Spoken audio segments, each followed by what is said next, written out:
nombreuses sont les missions d'urgence qui incombent aux sapeurs-pompiers. Si vous connaissez davantage celle du secours à personne ou de la lutte contre l'incendie, peut-être que celle de la prévention vous parle moins.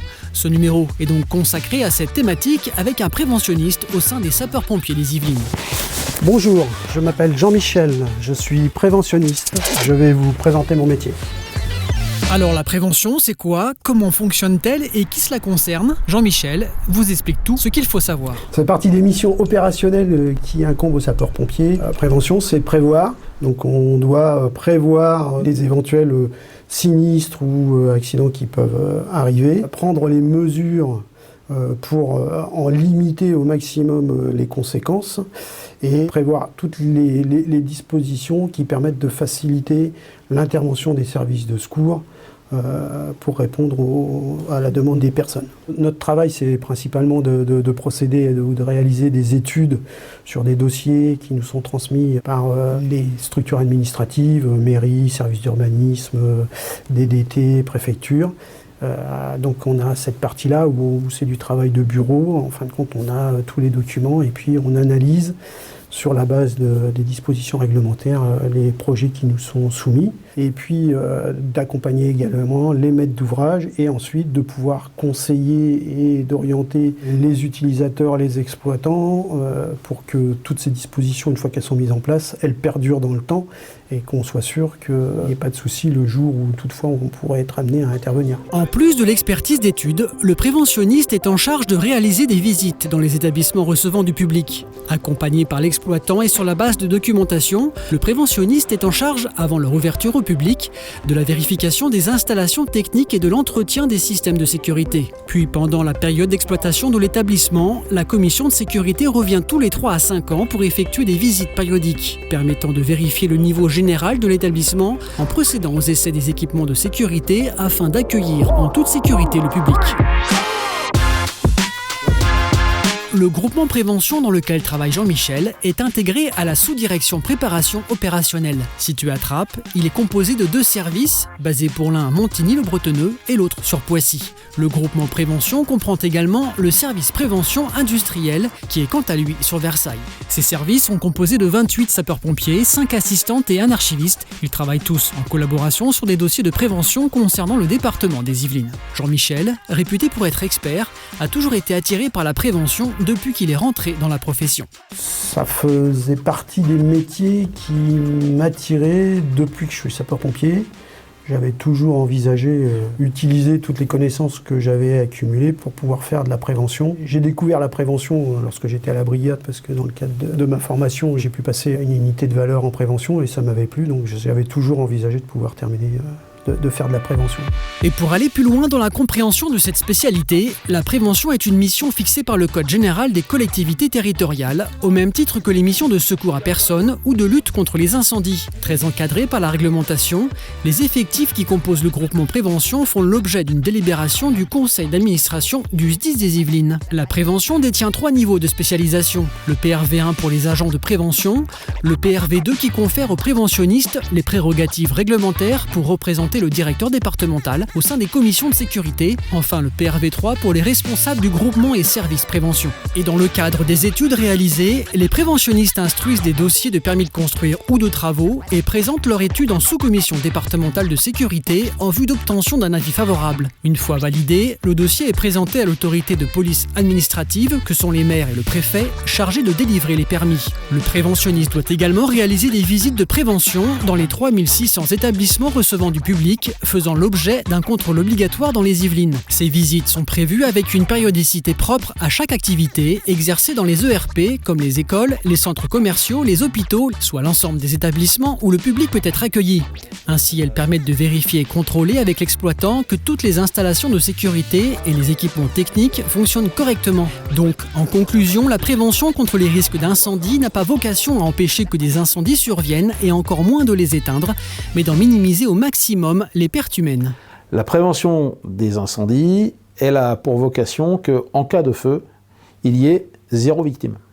Que tous les occupants d'un établissement quel qu'il soit puissent évacuer le plus vite possible et dans le bon ordre, sans qu'au final on n'ait aucune victime à déplorer. C'est ça l'objectif de la prévention. Alors, d'autre part, s'adapter au monde qui nous entoure, et au monde donc de la construction, ce qui nous concerne, évidemment. Et c'est ça qui est intéressant aussi, d'ailleurs, ce sont ces évolutions technologiques qui nous forcent à faire évoluer la réglementation et à trouver des solutions techniques pour obtenir un niveau de sécurité qui soit acceptable. Ces niveaux de sécurité dépendent également de l'usage des ERP. Ceux qui présentent les plus grands risques pour les occupants sont ceux où on y dort, comme les hôtels, les hôpitaux ou encore les résidences d'accueil. Toutefois, d'autres enjeux concernent certains ERP et notamment des enjeux patrimoniaux où les intérêts historiques sont prédominants, comme le cas de la cathédrale Saint-Louis de Versailles. Suite au dramatique incendie de la cathédrale Notre-Dame de Paris, les services des monuments historiques ont décidé d'entreprendre des travaux d'envergure portant sur le recoupement des combles de la cathédrale Saint-Louis de Versailles. Des mesures ont donc été prises afin d'améliorer le niveau de sécurité, car la forêt de la cathédrale, unique au monde, est un bijou architectural. Les techniques de charpente et de menuiserie employées à l'époque ne pourraient être reproduites malgré les outils modernes que l'on possède. Les travaux sont terminés aujourd'hui et permettent d'assurer une sécurité incendie renforcée et optimale pour ce monument classé. Alors ici, on est au niveau de la croisée du transept, sous le dôme qui est en charpenté, et inaccessible au public. Donc il est assez secret. Suite à l'incendie de Notre-Dame de Paris, on a organisé une grande réunion au SDIS dans lequel on avait réuni tous les acteurs qui sont concernés sur la cathédrale, y compris l'architecte en chef des monuments historiques. Et à l'issue de cette réunion, à la fin, il nous a proposé justement ce recoupement des combles comme une solution technique pour pouvoir, comme solution face à l'incendie. Jean-Michel, passionné d'histoire, est à son aise dans cet environnement. Il y trouve un intérêt puisque ce projet l'incite à être partie prenante dans les dispositions à mettre en œuvre. L'objectif étant de trouver des solutions de sécurisation sans venir altérer l'esthétique de ce patrimoine exceptionnel afin de le laisser intact pour les générations futures. Nous, on est là aussi par rapport à notre capacité d'expertise et notre connaissance du feu, de pouvoir juger de la pertinence de certaines dispositions et d'éviter éventuellement des dépenses qui pourraient être onéreuses et qui n'ont pas vraiment de sens en termes d'amélioration de la sécurité, ou peut-être proposer effectivement un petit plus qui permet de rendre complètement pertinent la proposition. Les architectes des bâtiments de France connaissent les bâtiments, connaissent les contraintes architecturales et puis de préservation du patrimoine que nous ne maîtrisons pas pour le coup forcément. Lorsqu'on nous confie un monument historique, on n'a pas forcément de grandes compétences en protection incendie, en SSI, en ERP. Tout ça sont des choses sur lesquelles on se forme sur le tas, et en fait l'échange avec le SDIS, le fait de connaître en fait leur expertise est très formateur. Je trouve un partenariat qui fonctionne très bien. En fait, on arrive avec le projet, on en discute et puis ils nous aiguillent parfaitement en fait pour que le projet se mène à bien et puis surtout qu'il soit fonctionnel en fait. C'est la principale priorité.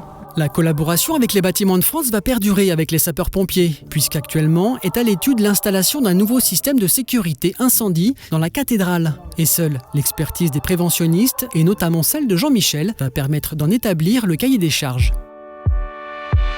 Rattrapé par une réalité économique et environnementale, le préventionniste sapeur-pompier doit aujourd'hui s'adapter à son temps et anticiper les techniques et mesures liées à l'environnement. Compte tenu des échéances qui sont devant nous, il faudra s'efforcer de trouver des solutions afin de limiter l'impact sur l'environnement et laisser à nos générations futures une planète viable. Un challenge que doit relever la prévention.